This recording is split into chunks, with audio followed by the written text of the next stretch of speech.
is my last time trying to make this video. I tried to make it many times, but I cry because lots of memory come to me. I just can't continue. My name is Manah Al-Mansour Ali Al-Maqbil. Me and my sister sent an email to the police 2009 about what Ditmar had done to us. My little sister waked me up in the middle of the night while I was sleeping, and I saw Ditmar in front of us, naked, with no pants even on, nothing. And we just froze. And he did that many times. He go back and forth from his room to the bathroom or thing like that, with nothing on. And we also heard him many times in his room making noises, sexual noises, while we hear, all of the three of us.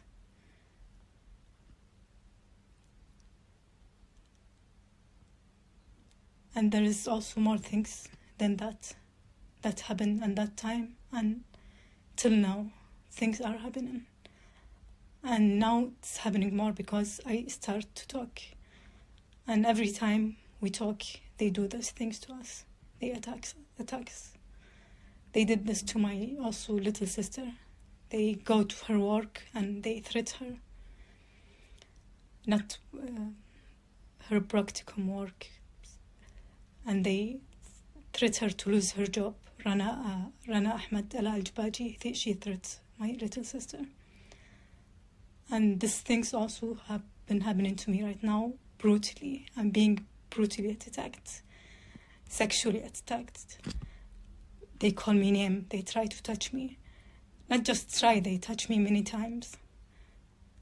And they do many things that Stefan and Rana Al-Aljibaji and Ditmar Steiner were grooming us to. It's the same things that's happening to me right now. And it's like 100 times more because I'm starting to talk and they don't want me to talk. And I am not joking when I say I fear for my safety. They don't want me to talk. And I am willing to talk. And I'm willing to testify in the court for the case of the Ditmar Steiner. And I send this to Taleb Al Abdulmohsen in case also if something happened to me.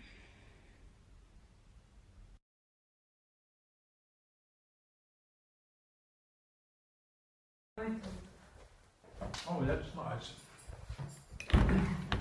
I'm looking forward. Oh, that's nice. أنا بلبس ستيان بالدوام. هاي ستيانة. هذا شو؟ ستيان. شو هذا؟ شفتوا؟ من جهة تانية. بس أنا مثل ما شرحت قبل هلا لأنه هو الحف تبع الستيانة عالي. فالواحد لما بيشوفني هيك بيتوقع إني أنا ماني لابسة، بس أنا لابسة. والحد تبع الستيان فوق الحلمة والصدر نصه طالع عشان ياخد راحته ويتمشى ويتحرك على كيفه، ما في شي يضايقه يضغط عليه وهيك.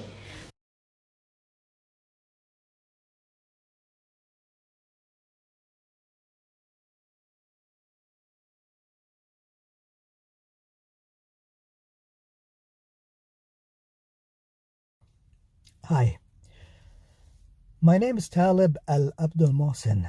I'm a medical doctor, psychiatrist. I work in Germany in a government hospital. And this story started a very long time ago. At least 2,400 years, when Athenians executed Socrates for his religion critique. And nowadays, the cultural descendants of ancient Greeks are Europe and North America. And currently, in these countries, the nation that is actively, criminally chasing Islam critics to ruin their lives is the German nation. That's one reason why I hold the German nation responsible for the killing of Socrates.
So I published another reason why I consider the Germans as citizens responsible for the persecution that I'm facing in Germany is the story of a stolen USB stick from my mailbox.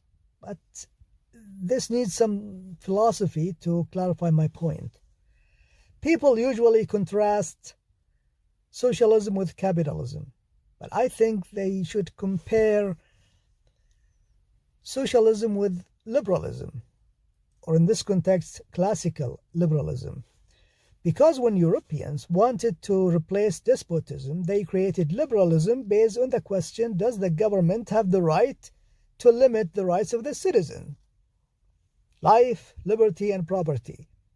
And this reflects in the USA and liberal laws. Does the government have the right to prevent the citizen from owning and carrying a gun? No. Does the government have the right to prevent the citizen from installing a surveillance camera to monitor his mailbox, which is outside? No. In Germany, it's different. The laws are based on socialism, which has the concept that the government is responsible for protecting citizens in a paternal way. So you want to install a surveillance camera to monitor your mailbox? No, you're not allowed. The government will protect you. You want to buy a gun? You want to carry a gun? No, you're not allowed. The government will protect you. But actually, what happened in my case is that the police itself sent an agent to steal a USB stick from my mailbox, because I filed a criminal complaint. I went to Cologne city personally, to the police.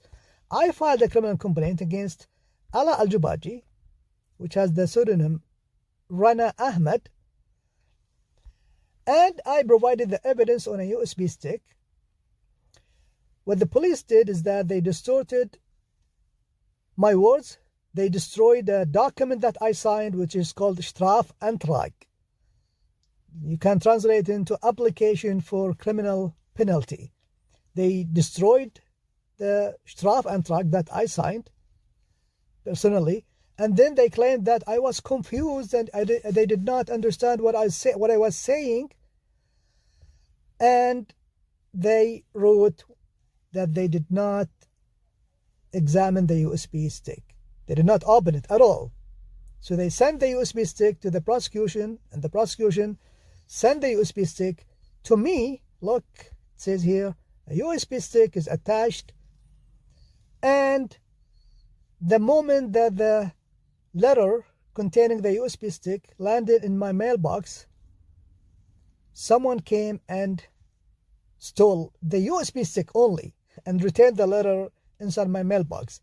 And this means that basically these people have sources from the prosecution in Cologne City, and the police is related because I filed the criminal complaints with the police in Cologne City, and they did not even examine the USB stick. They just distorted what I said. They destroyed the document, and they claimed that I was confused.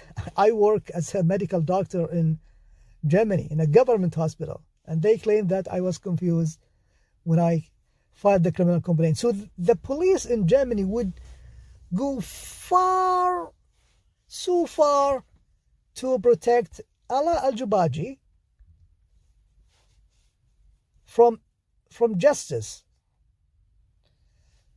because they use her to destroy ex-Muslim activism.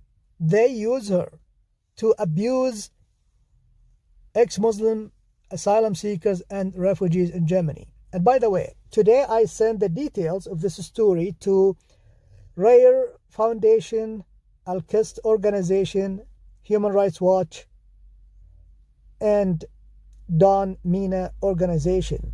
I can't mention all the details here right now, but if the laws are based on socialism, as in Germany, I'm not allowed to install a surveillance camera to monitor my mailbox. I'm not allowed to buy or carry a gun. And at the same time, the police itself sends someone carrying a knife to steal a USB stick from my mailbox. Look, the incision here was done with a knife. This is the outer envelope, and then this is the inner envelope, but from the side it was teared again with the knife. So this is a person who knew exactly what he is looking for. He knew that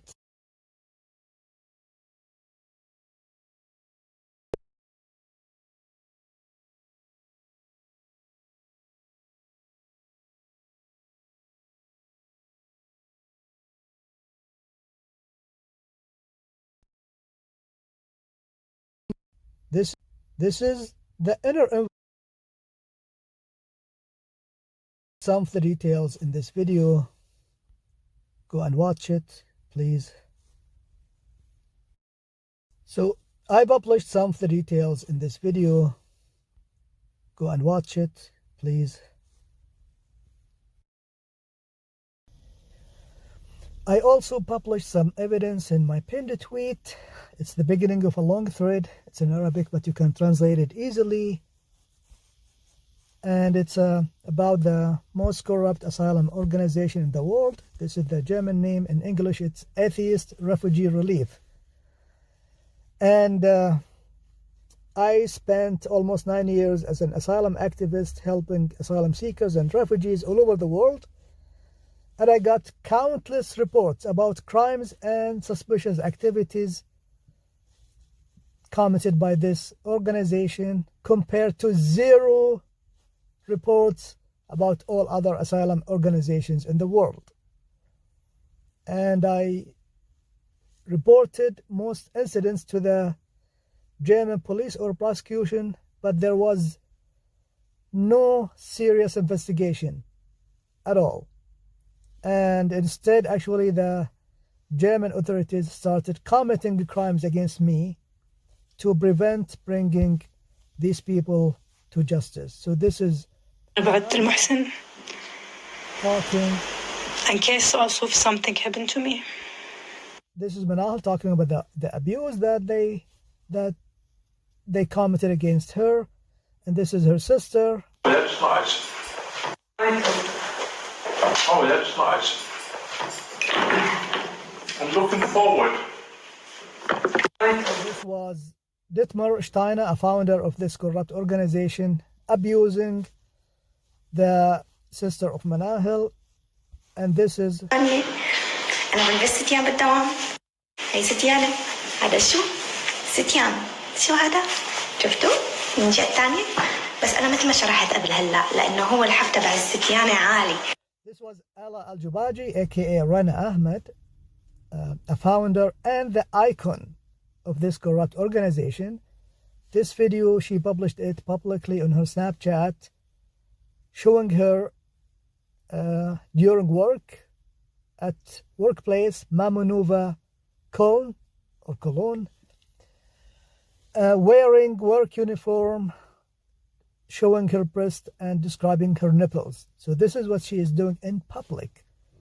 I've been told that she is an illegal prostitute and that she tried to convince female Saudi refugees to work with her in prostitution, including a minor who was 17 years old at that time. I've been told that she is a drug addict and alcohol addict. So this is a very, very, very corrupt organization. And this is Mina Ahadi, the main founder of this organization. And there was no necessity to create this organization because she is also the founder of the Central Council of Ex-Muslims in the same city. And she did not need to create this organization, this new organization, except if we remember that they themselves said that this organization was mainly dealing with female Saudi refugees. So they created a special organization to deal with Saudi refugees, especially females, to abuse them. This is literally what happened. And this person, Mina Ahadi, is most likely a police informant. And she created these organizations, actually both of them, to destroy ex-Muslim activism. She created the council, the Central Council of Ex-Muslims, in February 2007.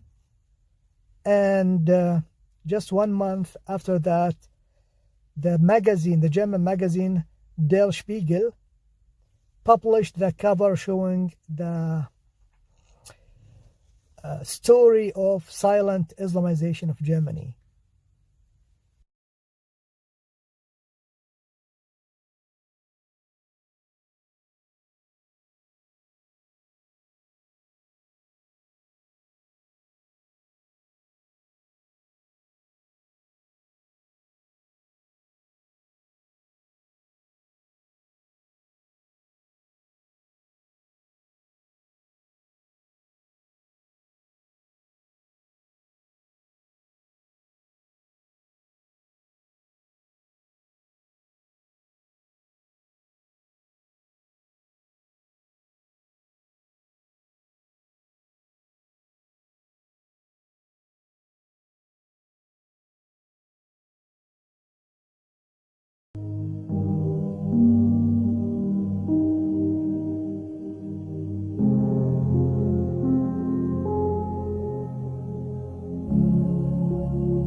Quite the bombshell, the homosexual relationship between the Prophet Muhammad and his companion, Dihya al-Kalbi.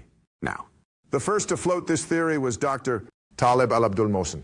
His theory has gained traction among critics of Islam because, well, it's compelling and cohesive. As many of you know, there are multiple reports where it said that the angel Gabriel would descend in the form of the companion Dihya al-Kalbi. Muslims often don't scrutinize these accounts. Some think you either buy the story, warts and all, or you throw it out completely.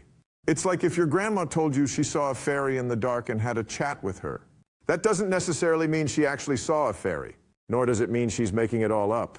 Maybe grandma saw a woman in the dark, talked to her, and then got carried away, spicing up the tale to keep her audience hooked by saying it was a fairy. So, there are accounts mentioning that Gabriel appeared in the form of Dihya al-Kalbi. But in all these stories, the companions say that's Dihya al-Kalbi. Meanwhile, Prophet Muhammad is the lone voice saying, no, that's Gabriel. Not once did any of the companions ever say on their own, this man who appears as Dihya al-Kalbi can't actually be Dihya al-Kalbi because he's, say, flying, glowing, or doing something supernatural. Or because Dihya al-Kalbi is currently in Syria, so how could he appear here in Yathrib? No, instead, the companions always said, that's Dihya al-Kalbi. The only one claiming, no, that's Gabriel was Prophet Muhammad. And every time Muhammad claimed that's Gabriel, it was in some awkward situation where a lie could cover up an embarrassment or scandal.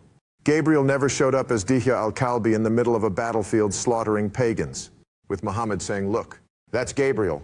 No, it was always Dihya al-Kalbi either getting cozy with Muhammad or reprimanding him, giving Muhammad a motive to lie to save face. Moreover, there are general accounts suggesting that the relationship between Muhammad and Dihya al-Kalbi was more like that of lovers. And let's not forget, Dihya al-Kalbi was the most handsome of all the companions. No contest. So, did Gabriel really have no other choice but to appear as the one who raises the most eyebrows? As if Islam didn't already have enough controversies? All right, folks, let's dive into the stories describing just how handsome Dihya al-Kalbi was. Al-Dhahabi says, there's no doubt that Dihya was the most handsome of the companions in Medina. In a hadith by Ibn Abbas, it's mentioned, when Dihya arrived from Syria, not a single teenage girl stayed indoors. They all went out to gaze at him. Can you imagine that? Dihya was so good-looking that when his caravan rolled into Yathrib, teenage girls would rush out just to marvel at his beauty. Another version of Ibn Abbas's hadith goes, when Dihya arrived in the city, not a single woman, even the secluded ones, stayed indoors. They all went out to see him. So, it wasn't just the teenage girls.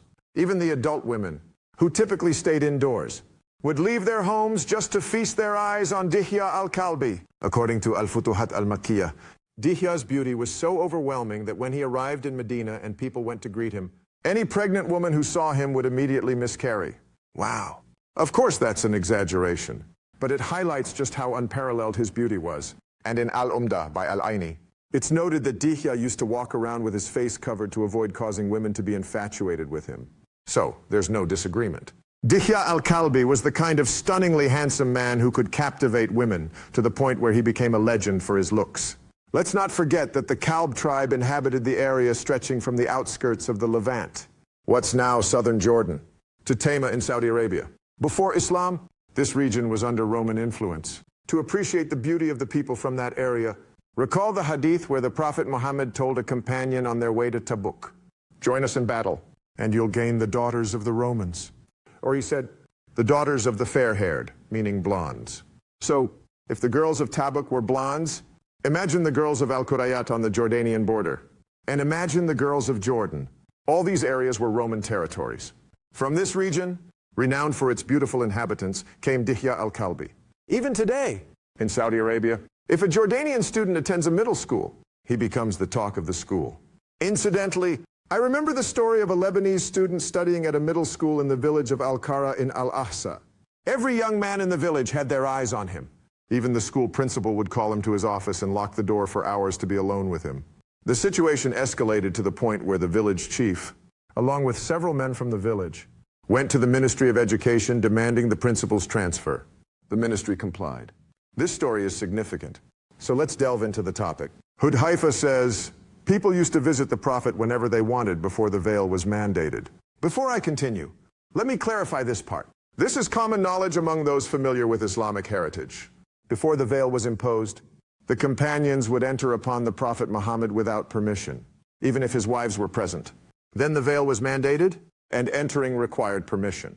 Now, let's go back to the hadith, which describes the period before the veil was imposed, and read it in full. People used to visit the Prophet whenever they wanted before the veil was mandated. The Prophet then forbade them from entering when Dihya al-Kalbi was with him. So, before the veil, it was normal to enter upon the Prophet without permission, even if Aisha was sitting with him. But it was forbidden to enter if he was alone with Dihya al-Kalbi. If Abu Bakr was with him, no problem. If Umar was with him, no problem. If Ali was with him, still no problem. But if he was alone with Dihya al-Kalbi, no one was allowed to enter. It's almost like the story of the Lebanese student, where the school principal would lock his office door to be alone with him. The Prophet Muhammad would prevent anyone from entering to be alone with Dihya al-Kalbi. You can give them the benefit of the doubt, but that would be naive. Just like it would have been naive for the village chief to trust the principal instead of filing a complaint against him. Hudhaifa elaborated on this story saying, the Prophet told his companions, if you see Dihya al-Kalbi with me, no one should enter. One day I came to the Prophet for something and saw a cloak draped over the door. I lifted the cloak and saw Dihya al-Kalbi, so I closed my eyes and went back. The rest of the story is that Hudhaifa met Ali ibn Abi Talib on the way and told him what he saw.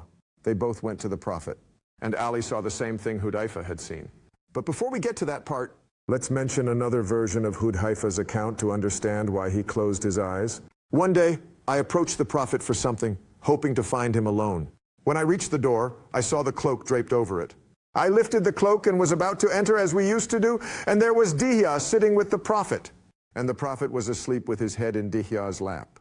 When I saw this, I left. Now we understand that Hudhaifa closed his eyes because he saw Dihya sitting with the Prophet's head in his lap. Was the Prophet's face up or down? Only God knows. But why did Hudhaifa close his eyes? What sight makes you instinctively close your eyes? Anyway, Ali ibn Abi Talib entered and saw them, and Dihya said to him, take your cousin's head. So he did. So Ali ibn Abi Talib moved the Prophet's head from Dihya's lap to his own. Then Dihya left. When the Prophet Muhammad woke up, he found himself in Ali's lap. The narrative says the Prophet woke up, but we don't know if he was truly asleep in Dihya's lap or if he was awake and just pretended to be asleep when Ali entered. The important part is that the Prophet Muhammad asked Ali, from whose lap did you take my head?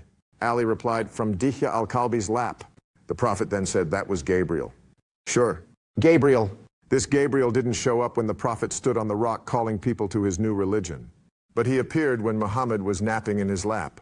Come on, folks. Even a smart person can figure this out. Then there's another account from Ibn Abbas, who says, I passed by the Prophet while he was conversing with Dihya al-Kalbi, not knowing it was Gabriel.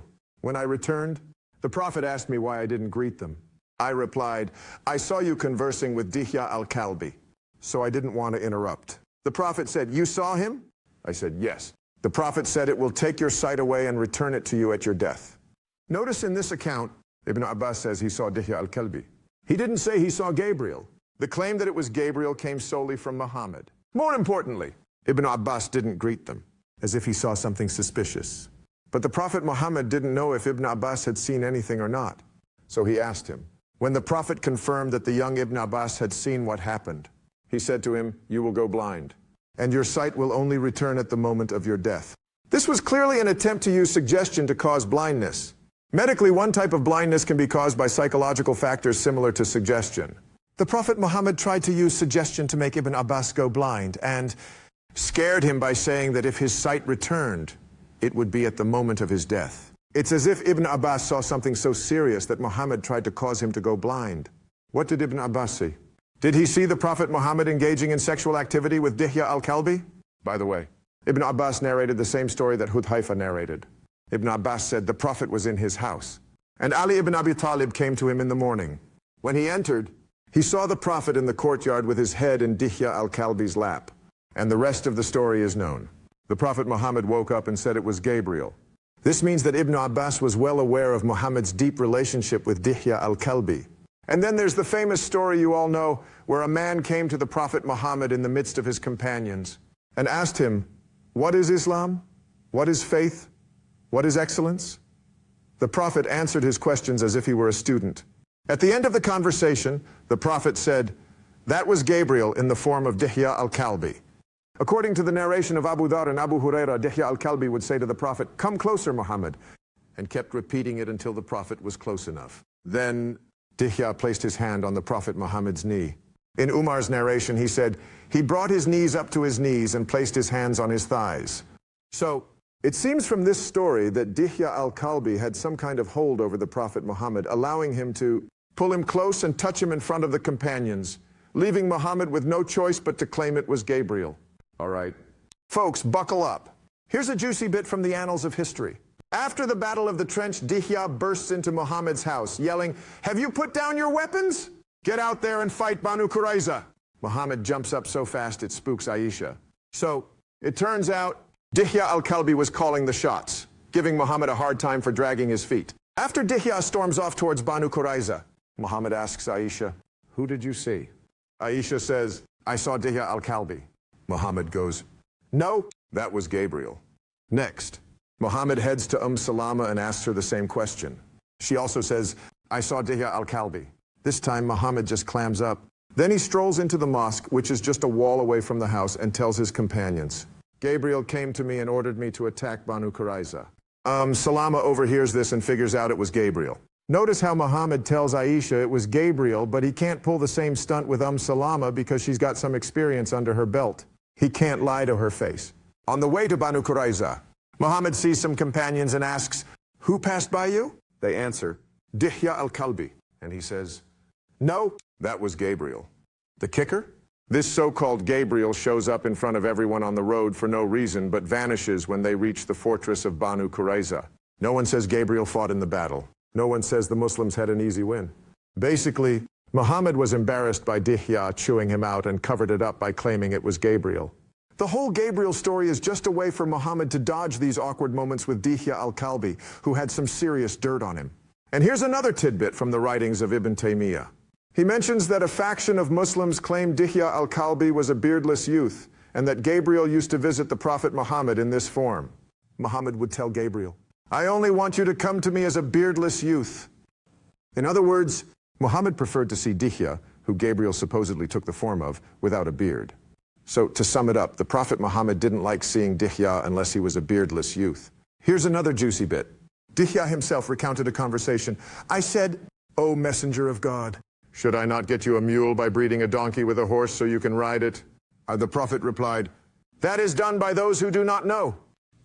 Now, where did Dihya get the nerve to say something like this to Muhammad and then share it with the companions? And why does Muhammad give such a vague response? The Prophet is known to have ridden mules, so it wasn't about refusing the offer. It seems more like Muhammad is hinting that the companions don't know about their special relationship and shouldn't find out.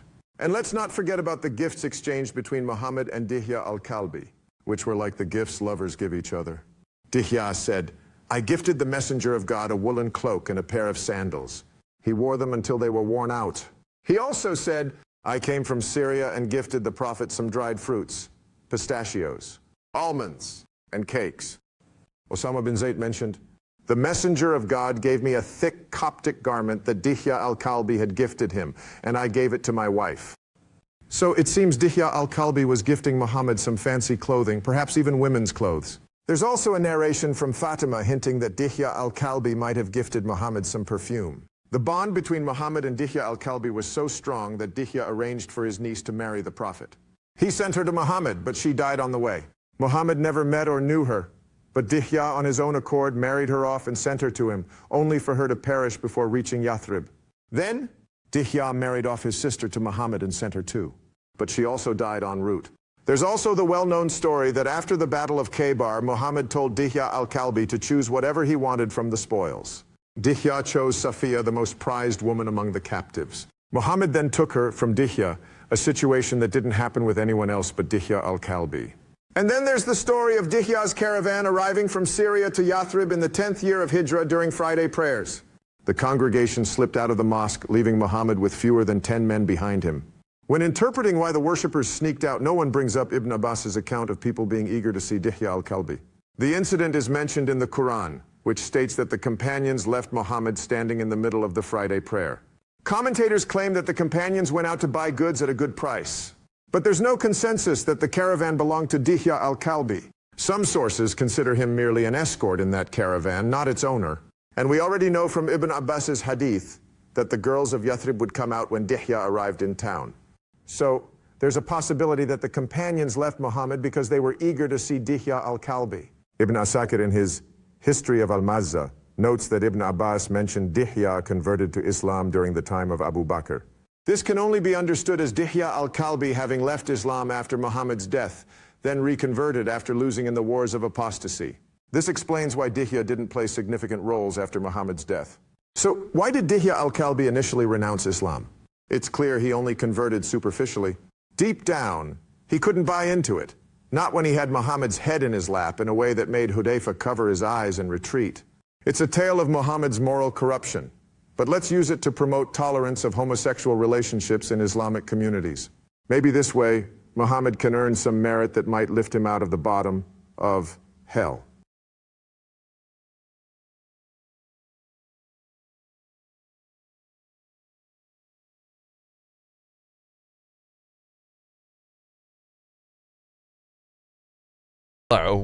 قاموا يسوون نفسهم انهم كوميديين يضحكون الناس بلهجتنا يعني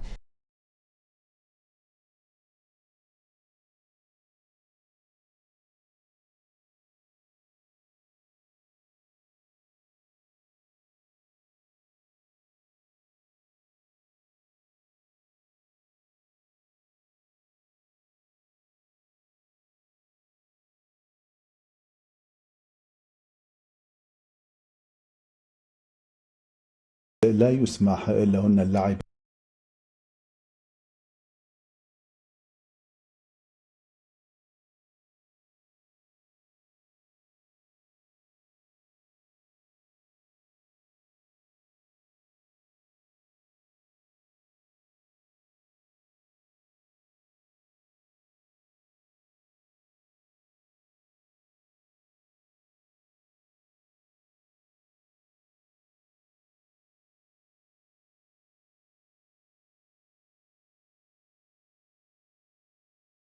إلى 8 بالليل بمكتب ما يعني ولا أحد.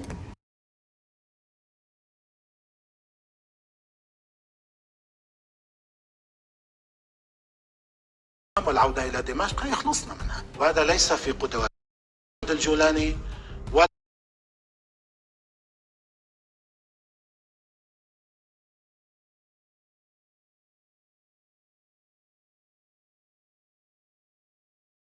He married her when he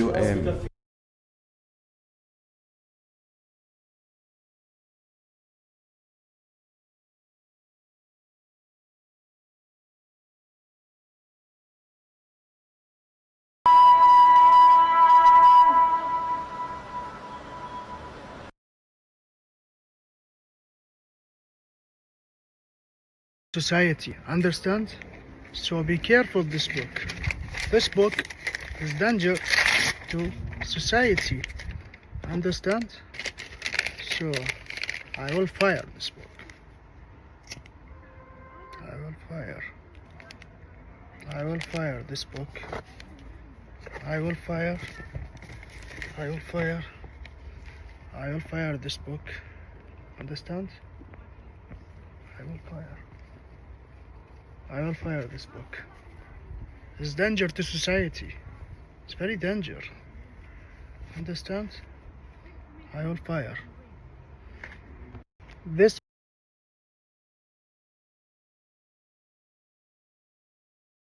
القضاء الحكم هذا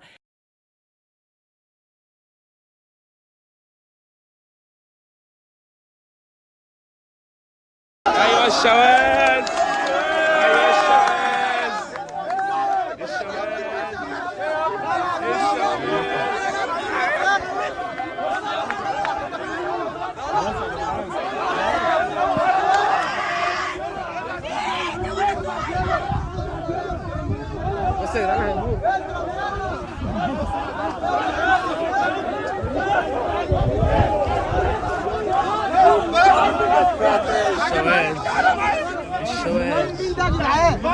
بس في ايدي بس يا جدعان بس اهدى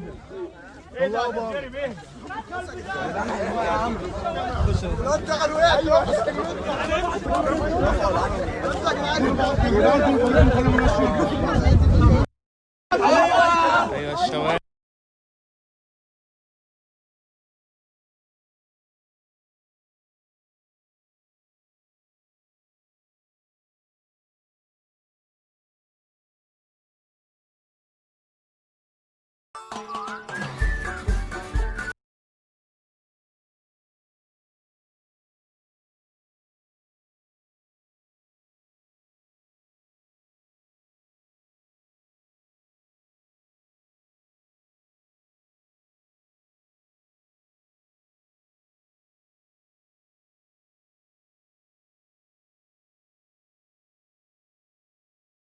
I grew up being told, I want to bring up something that I think is very important and that I think is missing from most of the conversation around this entire conflict.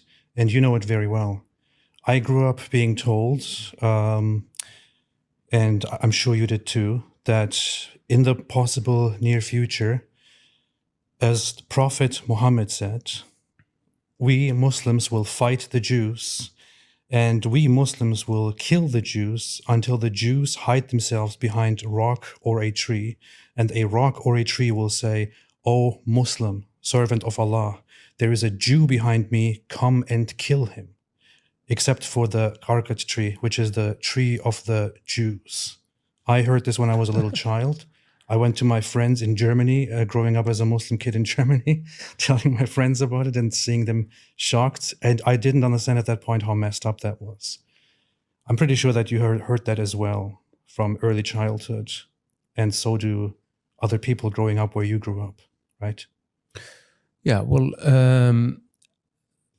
first of all, the hadith, لا تقوم الساعة حتى, meaning the end time will not come until the Muslims kill the Jews. So this is a condition for the Muslims to get to the point where the judgment day. The judgment day means that the end of this life as we know it, and then it would be the beginning of the kingdom of their heaven, where Allah is going to be sitting on a throne and He's going to decide who's going to hell and who's going to heaven. And of course, the Muslims, the true Muslims, are going to heaven, and all the non-Muslims are going to be doomed in eternal fire. In order for the Muslims to get to that point, they must kill the Jews first. This is a duty on behalf of Allah. So this is very, very dangerous. It's very dangerous, and it's in the most trusted Islamic source. But it's not only in the Hadith.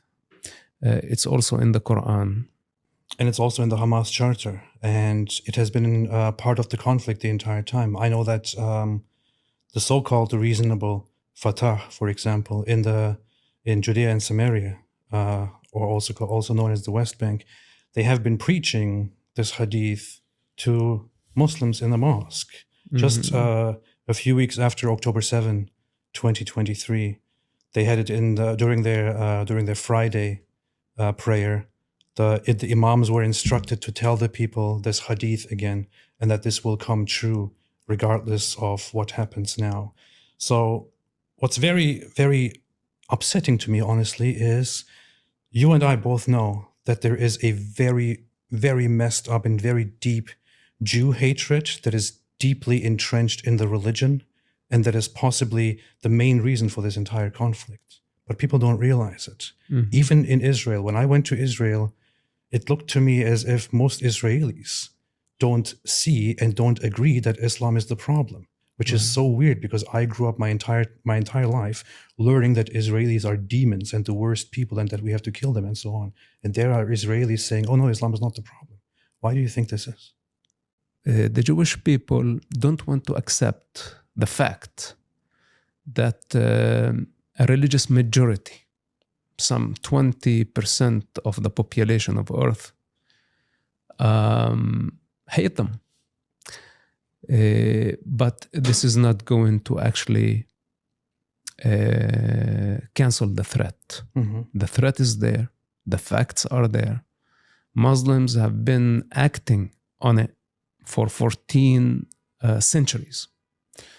The ethnic cleansing of the Jewish people from the Arab Peninsula is documented in the Islamic resources.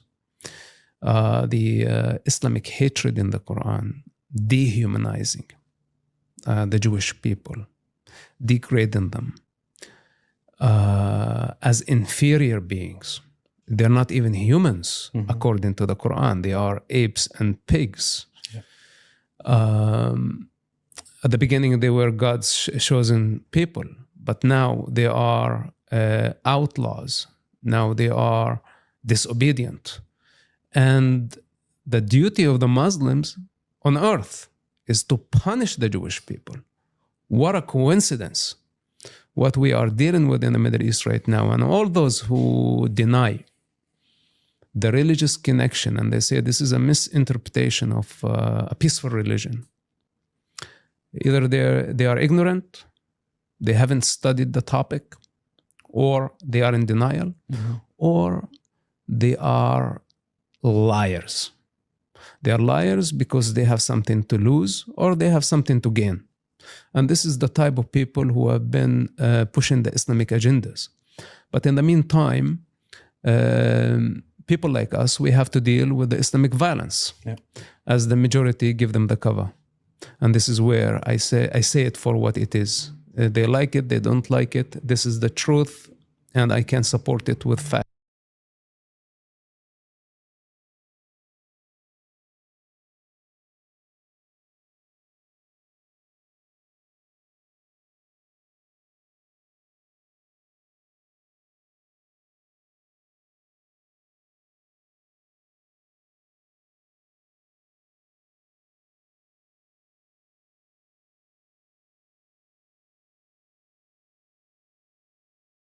So I hope that you all feel that sense of, peace and light, and that just for a moment when you leave here today that you feel, a sense of joy.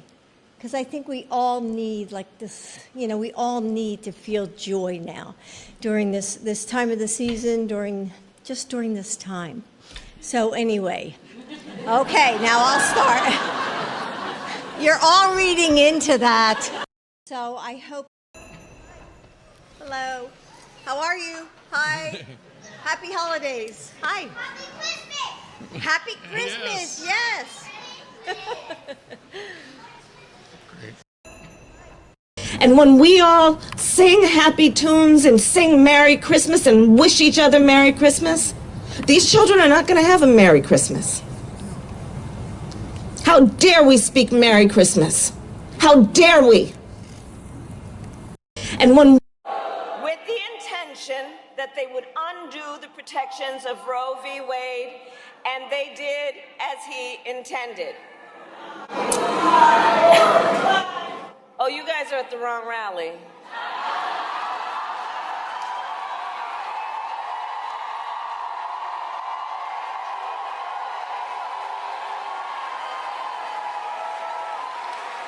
No, I think you meant to go to the smaller one down the street.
كفيها ولكنه استشهد ولم يستطع أن يتمم كفالته.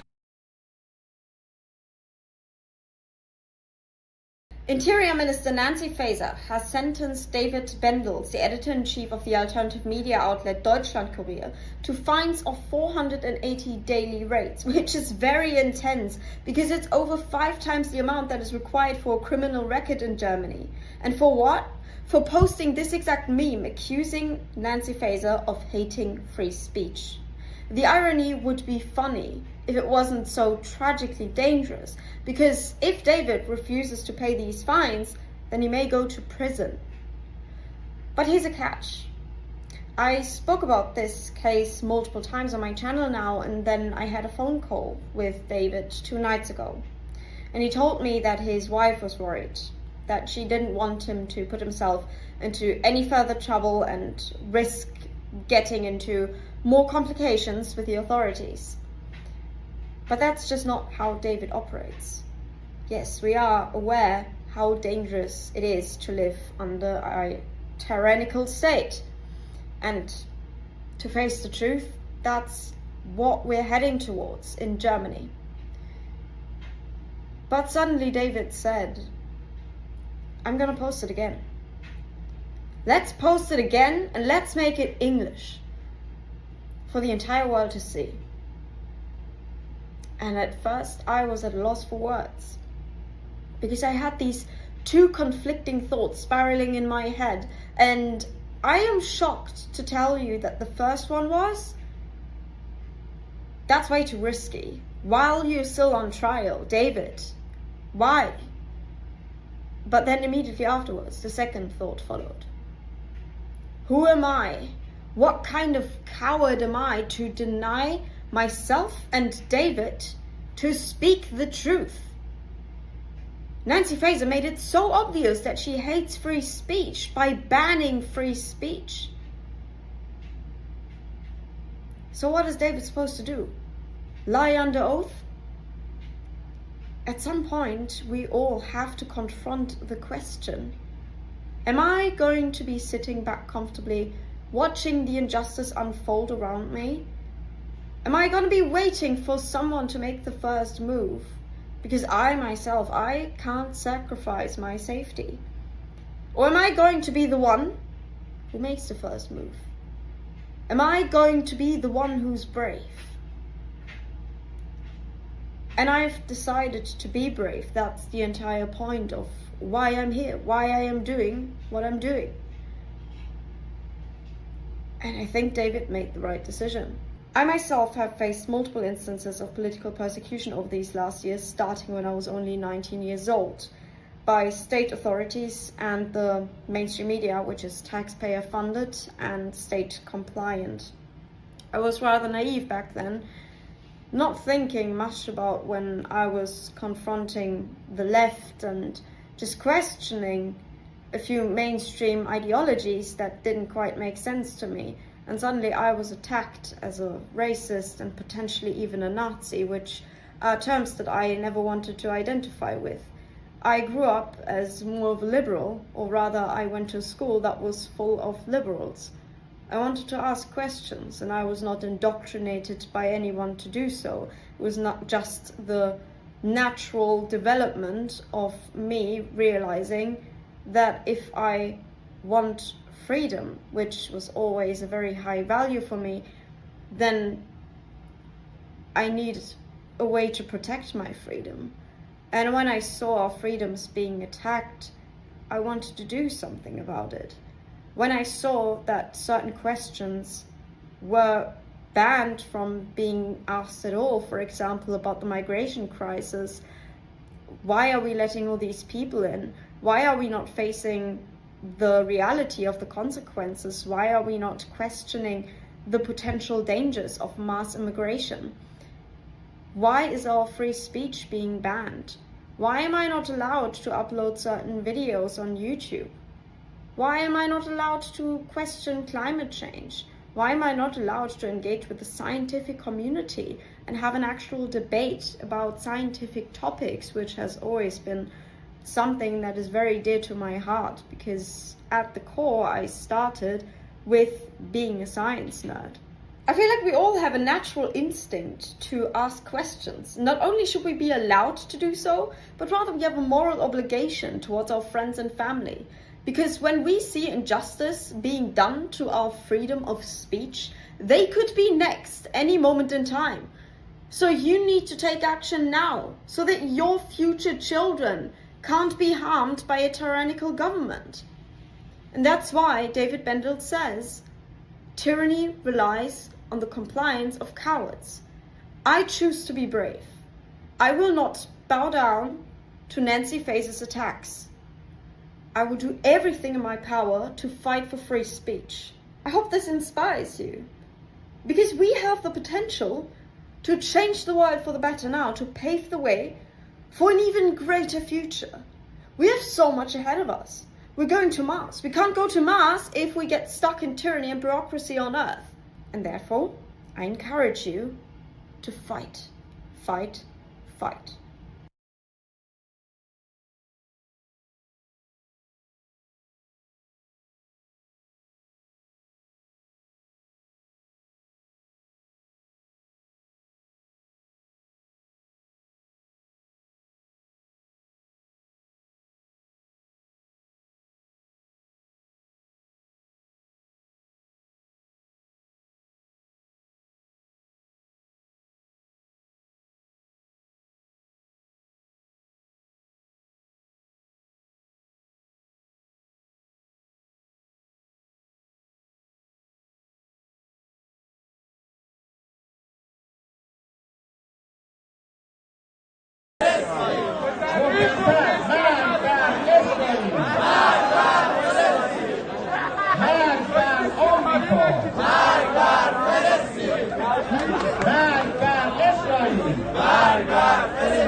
العربي موقف نبيل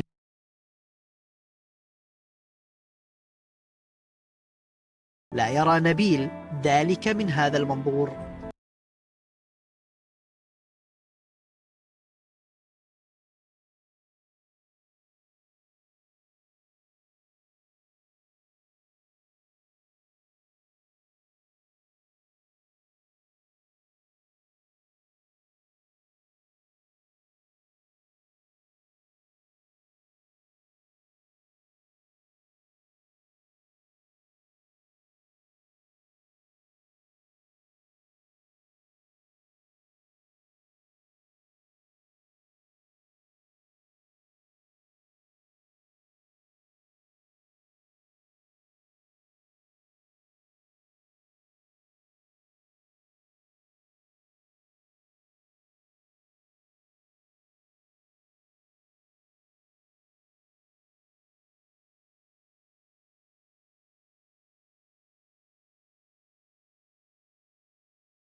The airport in Abu Dhabi to board a flight to Saudi Arabia, a place that by any measure I am not supposed to be in. But ever since I started this journey as an Israeli Jew, trying to visit as many Muslim countries, and some might say, quote, enemy countries as I can, I knew this is the place that I have to visit.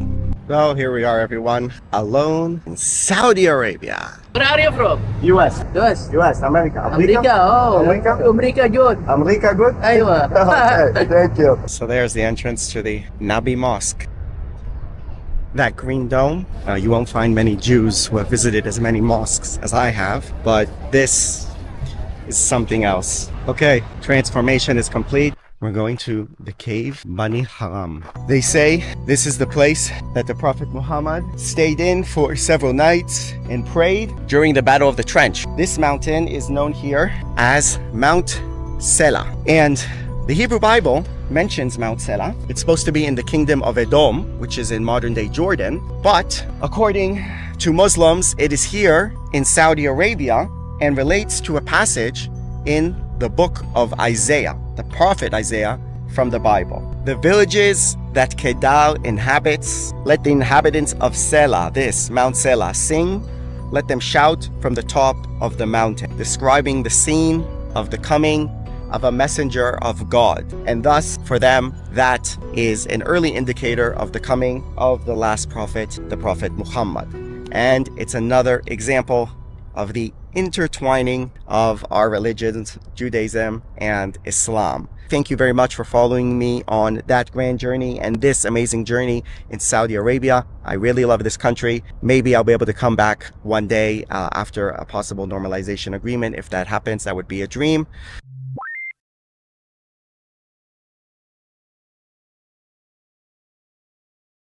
بناء توحيدي كطائفة توحيد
المؤمنين مرقد زينب أمانة عندك.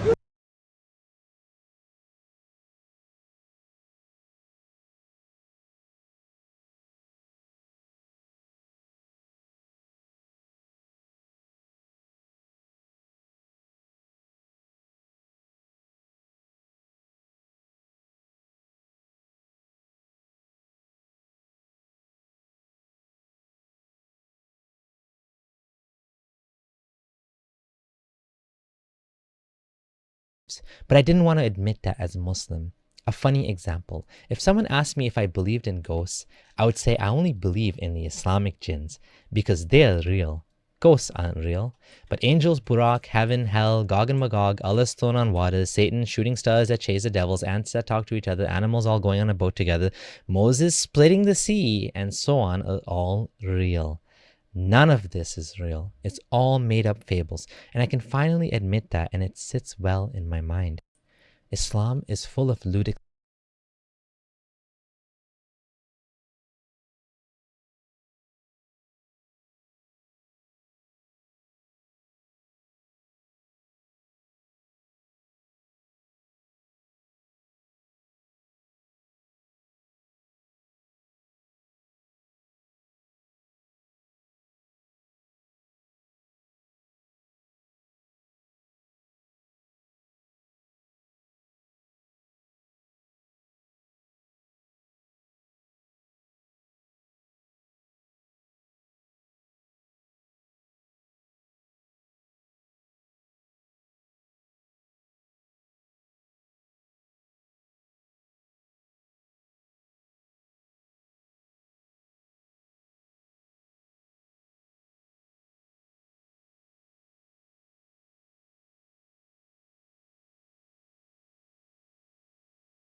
السوري الدكتاتوري، بس لا يعني إنه أنا مع المعارضة.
دخل الاتراك، اعطيني موسيقى طغرل، نزل الموضوع ونزل لي بيرقدار.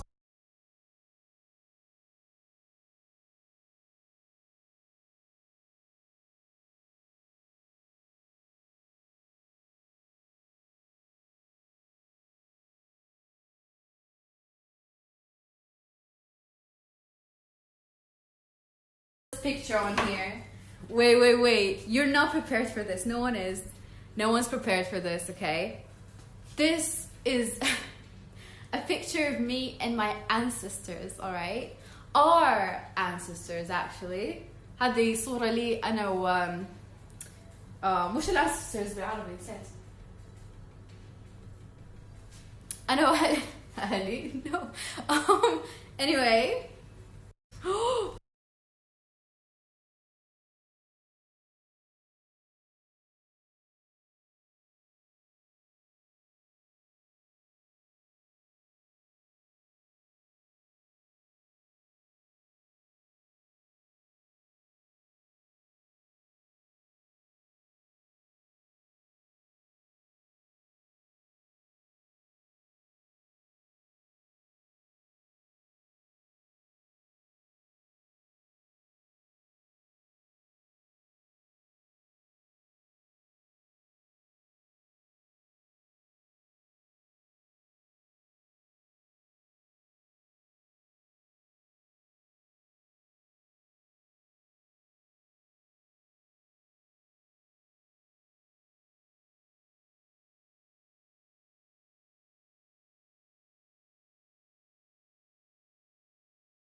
حبيبي أخي السوري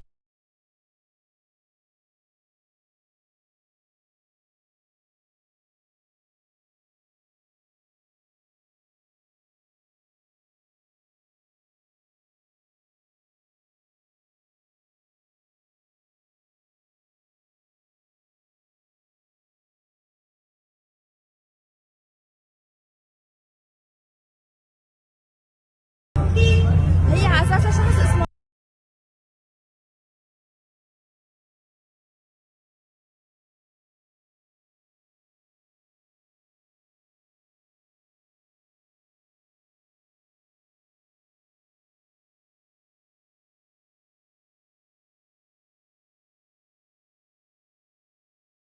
Deutschland auf freiem Fuß, so die Zahlen der Bild. Und insgesamt sucht die Polizei hierzulande nach fast 146.000 Straftätern. Was die Gründe dafür sind, Leonie von Rando. Sie sind mitten unter uns und das, obwohl sie eigentlich hinter Schloss und Riegel sein sollten. Mörder, Totschläger, Vergewaltiger. Eine Bildrecherche zeigt, insgesamt knapp 146.000 Straftäter werden in Deutschland per Haftbefehl gesucht, darunter 821 Mörder. Nach knapp 1.500 Personen wird wegen versuchten Mordes oder Totschlags gefahndet, nach mehr als 1.800 wegen Vergewaltigungen oder sexueller Übergriffe. Ebenfalls auf freiem Fuß fast 15.000 Diebe. ein Grund für die hohen Zahlen. Auch abgeschobene Straftäter werden noch zur Fahndung ausgeschrieben. So kann man sie bei einer Wiedereinreise nach Deutschland an den Grenzen sofort dingfest machen. Wir haben das gerade bei der Europameisterschaft in Deutschland gesehen, dass ganz viele Kontrollstellen an den Außengrenzen eingerichtet wurden und eine große Anzahl von Haftbefehlen vollstreckt werden konnte. Doch in den meisten Fällen sind die mutmaßlichen Straftäter schlicht nicht zu fassen. Der Grund: Personalmangel bei Justiz und Polizei, aber etwa auch, dass wir kein Bundesmeldegesetz haben, dass unser Melderecht in Deutschland immer noch erlaubt, einfach unterzutauchen. Wir haben immer gesagt, es kann nicht sein, dass man sich irgendwo abmeldet, aber nicht irgendwo wieder anmelden muss und diese Personendaten nicht zentral geführt werden. die Folge: allein in Bayern gibt es rund 38.000 offene Haftbefehle, in NRW knapp 28.000, in Sachsen mehr als 8.000 und selbst im Stadtstaat Berlin werden mehr als 7.000 Straftäter gesucht. Und auch das lässt aufhorchen. Einige Bundesländer konnten laut Bild keine Angaben dazu machen, wie viele Verbrecher sie genau suchen. Andere legten erst nach tagelanger Recherche Zahlen vor.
For a culture that we have been taught.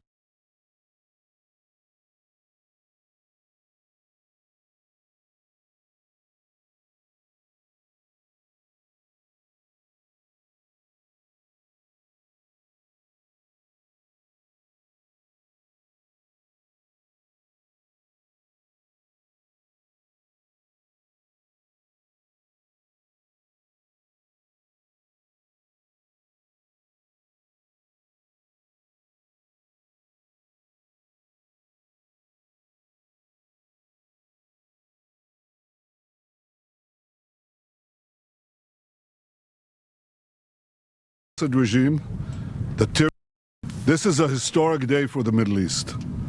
The collapse of the Assad regime, the tyranny in Damascus, offers great opportunity, but also is fraught with significant dangers. This collapse is a direct result of our forceful action against Hezbollah and Iran, Assad's main supporters. It set off a chain reaction of all those who want to free themselves from this tyranny and its suppression. But it also means we have to take action against possible threats. One of them is the collapse of the Separation of Forces Agreement from 1974 between Israel and Syria. This agreement held for 50 years. Last night it collapsed. The Syrian army abandoned its positions.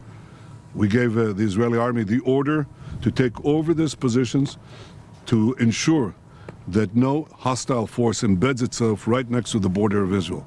This is a temporary defensive position until a suitable arrangement is found. Equally, we send a hand of peace to all those beyond our border in Syria, to the Jews, to the Kurds, to the Christians, and to the Muslims who want to live in peace with Israel.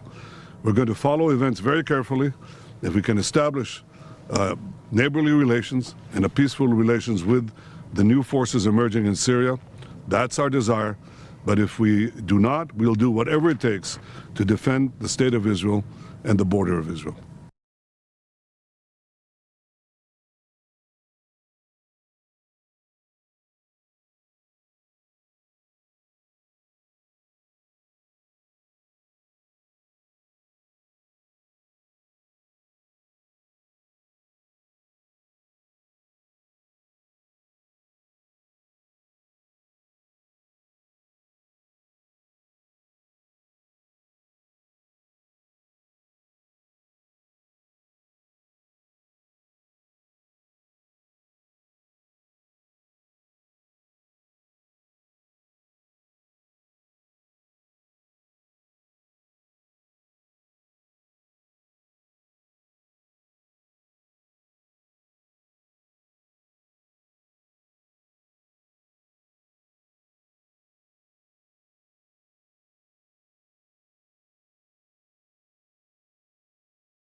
علينا بحمص انقلب علينا بحمص الجاي.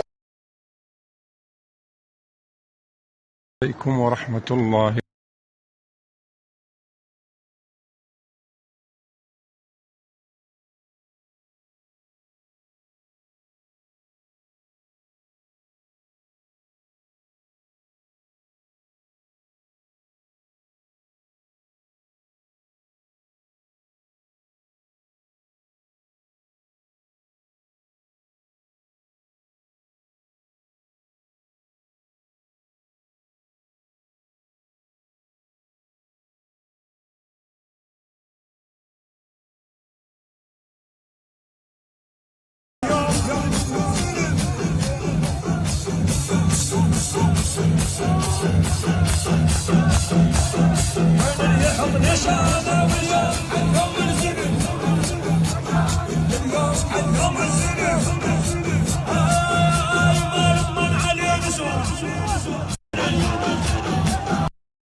اضطهدوا بسوريا بوقت انه كمان الاسلام العسكريه اعلن تحرير العاصمه بالكامل ومن ساحه الامويين تكبير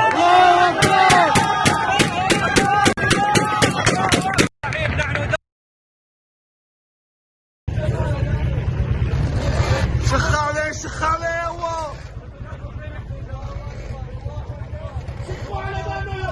لك شخالي يابا شخوا على دانو يا شباب خلوني يتفشخوا دانو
العالم طقت من لب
سيدتي ومولاتي، اقترب الرحيل.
حنولع مكة كلها حتعرف حنولع. After taking a look, I mean,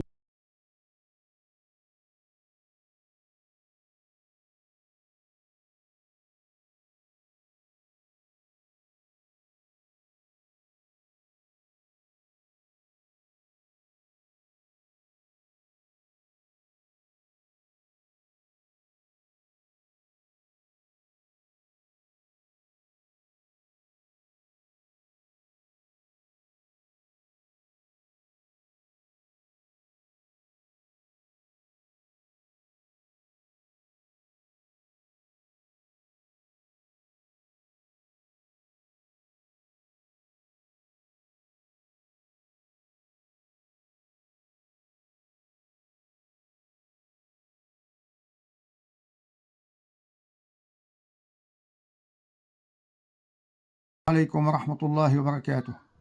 أبارك وأهنئ الشعب السوري العظيم على هذه الانتصارات العظيمة، وأوجه تحية إجلال وإكبار لرجال الميدان الذين سطروا أروع البطولات وأعادوا الفرحة للشعب السوري وللعالم الحر أجمع، وأبارك لهم هذا النصر العظيم. وأتوجه برسالتي هذه وأطلب من الضباط وصف الضباط والعساكر في صفوف العصابة الأسدية أن أعلنوا انضمامكم لصفوف الثورة وارفعوا الراية البيضاء مع بقائكم في مواقعكم إلى أن يصل إليكم رجال الثورة الأحرار، وسيكون لكم الأمن والأمان. السلام عليكم ورحمة الله وبركاته. أبارك وأهنئ الشعب السوري العظيم على هذه الانتصارات العظيمة، وأوجه تحية إجلال وإكبار لرجال الميدان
to discuss her new biography.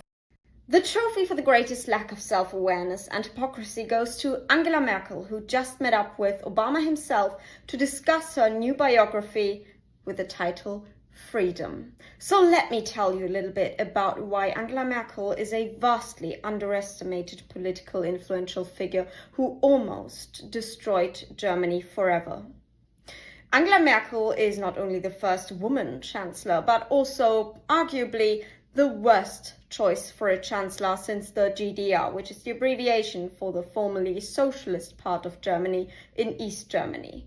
And that comparison is actually not too far-fetched because Angela Merkel herself came straight from the GDR, and she's all too familiar with these Stasi methods of super surveillance and socialism. To deny her deeply Marxist influence on Germany would be delusional. This is the truth. Angela Merkel is a Trojan horse. There used to be two main establishment parties in Germany, similar to the Democrats and the Republicans in America. However, Angela Merkel infiltrated the formerly conservative CDU with her far-left open borders policies that were supposed to turn Germany into a one-party tyranny forever. Now Germany is horrifically unsafe and unaffordable. And then after she left office, she was replaced by an entirely far-left coalition with the further left SPD and the eco-socialist Green Party. And as if all that wasn't enough, Merkel did her best to murder our energy independence and our industrial progress by absorbing the Green Party's eco-socialism, ramping up carbon taxes and destroying our nuclear power plants. That's why in 2019, which is Greta Thunberg's time, the eco-Marxist Green Party revolution consisting of a lot of Antifa members infected Germany with the woke mind virus. And that's when I first got active and stood up against this tyranny. And since then, I had been facing political persecution and censorship. But now that Angela Merkel has had multiple years to reflect on her time in office, what has she learned? She claims that we, the German people, have a Bringschuld. That means a universal obligation to provide. A very vague term, however, the reason why I'm using the German word is that Schuld implies way more than just obligation. It means fault and guilt. What Angela Merkel is saying here is that we, the evil Germans, owe it to the world to sacrifice everything that we work so hard for. And that's why Germany is in shambles. However, there's one thing that Angela Merkel did not expect. It's the youngest party, the AfD, which is the only right-wing opposition that we have, and they became the second strongest party, which nobody saw coming apparently, because our leaders don't truly believe in democracy. And they try to ban the AfD still to this day, and they're going to fail so dramatically and so embarrassingly. Because the German people are actually not satisfied with two main establishment parties that are just pretending to be different from each other, even though they're just two sides of the same coin. The AfD is the only party that stands up for sovereignty, against censorship, and for our patriotism, our right to freedom.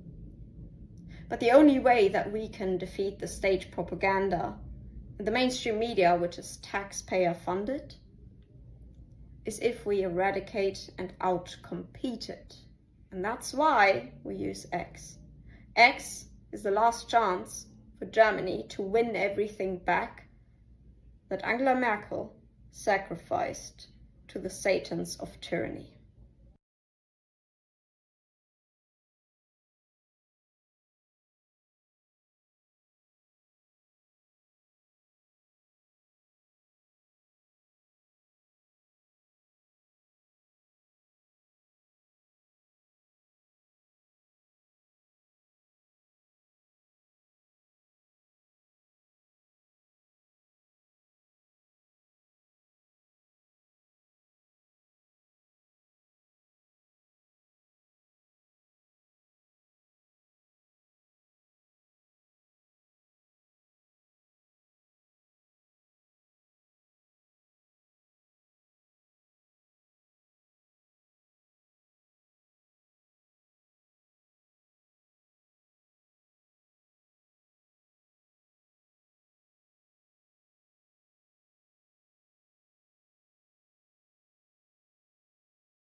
Of Jews who have won the Nobel Prize, 1/4 of all Nobel Prizes in science have been. If you look at the number of Muslims who have won the Nobel Prize in the sciences, it's 1. Number of Jews who have won the Nobel Prize, 1/4 of all Nobel Prizes in science have been won by Jews. How many Muslims in the world? 1.3 billion. How many Jews in the world? 15 million tops. So you look at what effect the culture of discovery and learning can have on what you discover about the natural world. It's extraordinary. If you look at the number of Muslims who have won the Nobel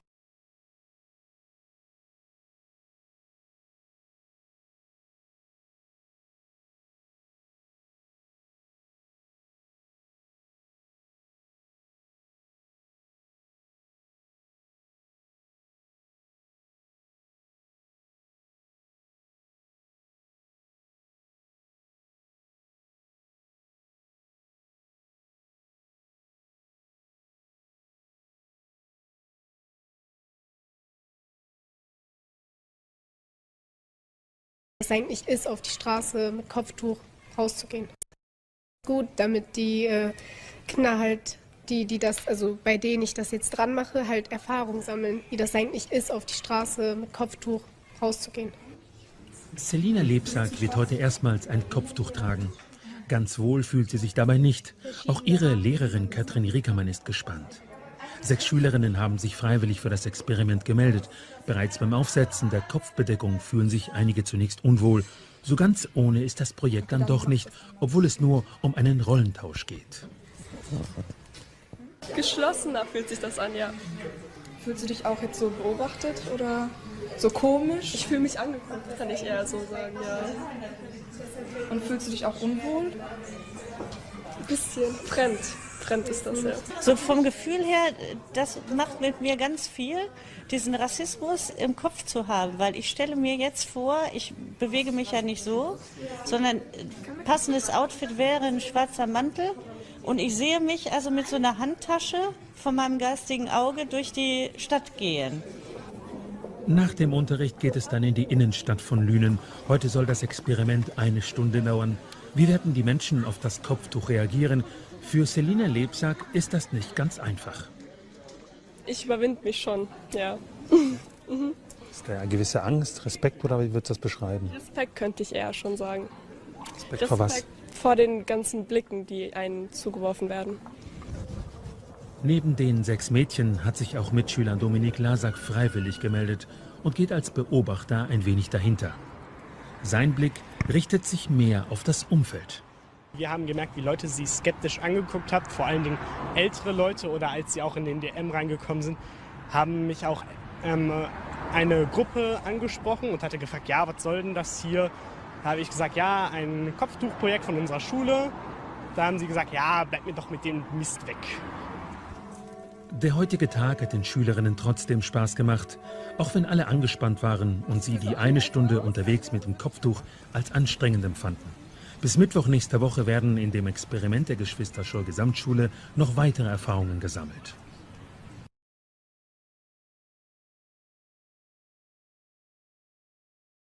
À partir de ce moment-là, on peut construire un rapport.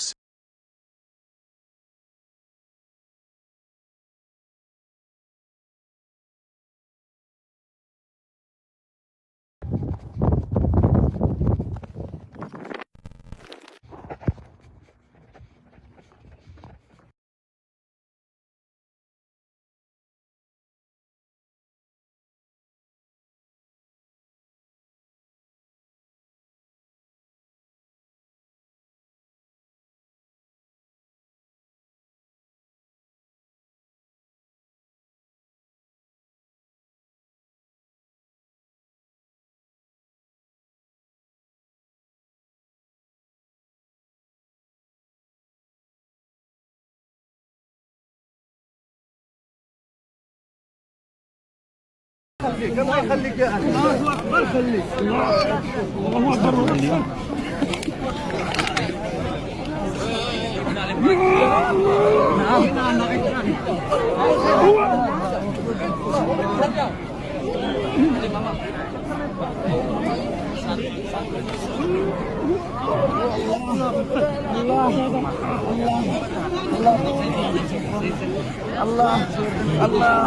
الله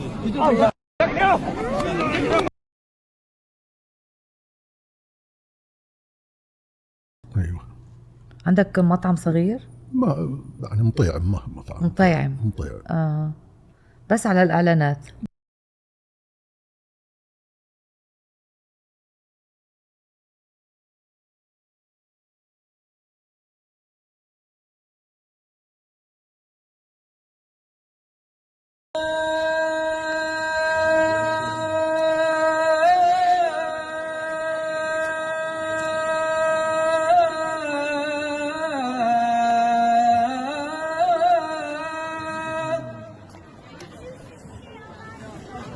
أشهد أن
لا بشكل مرعب.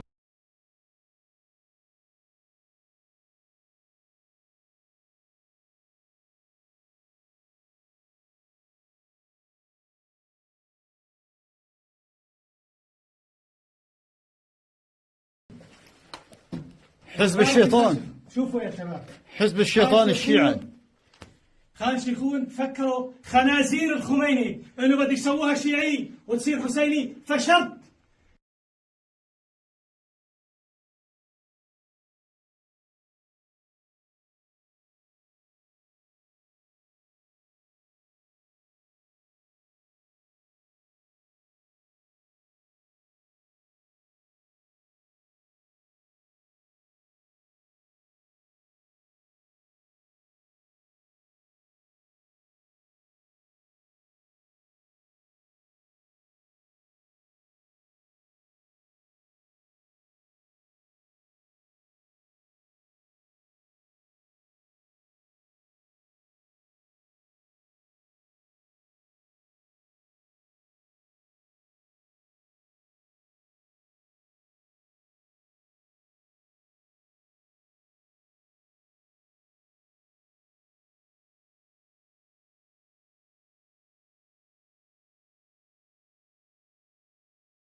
Interior Minister Nancy Faeser has sentenced David Bendels, the editor-in-chief of the alternative media outlet,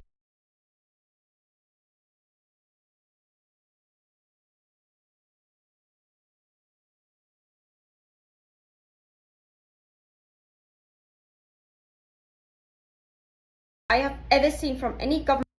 A shocking letter from our Vice-Chancellor Robert Habeck to the French Energy Minister has just uncovered the greatest hypocrisy that I have ever seen from any government official in my entire life.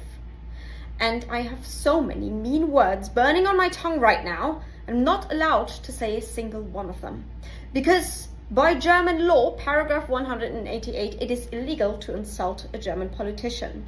And this is not just any politician. Oh no, this is Robert Habeck, Vice Chancellor and Finance Minister, who has famously filed over 800 criminal motions against German citizens for insulting him on social media, for example, in some way or another. And he has made over €500,000 during his time as Vice Chancellor, just from filing these criminal motions against citizens. So, I do not want to be fined up to 10k euros for calling him exactly what he is. It is important to know, for context, that Robert Habeck is from the Green Party, far left, of course. So he cares a lot about the Green New Deal and the carbon tax, which we have to pay in Germany. So what did he think would be the best way to control our energy supply and also make sure to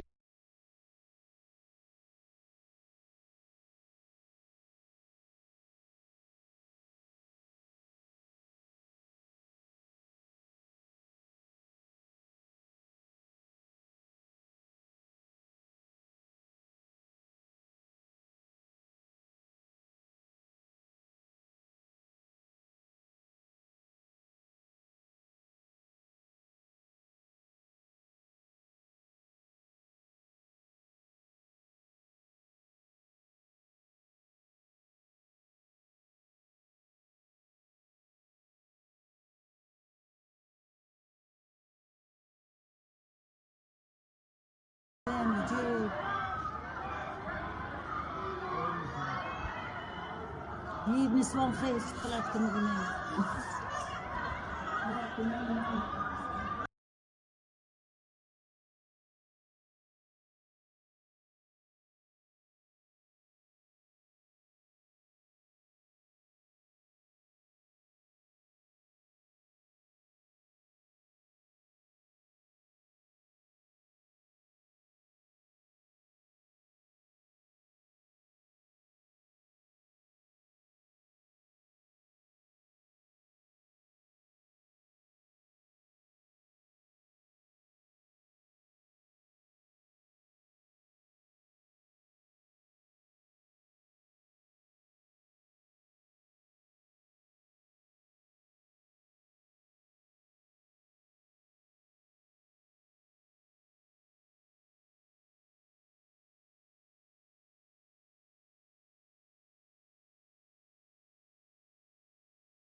J'ai 24 ans.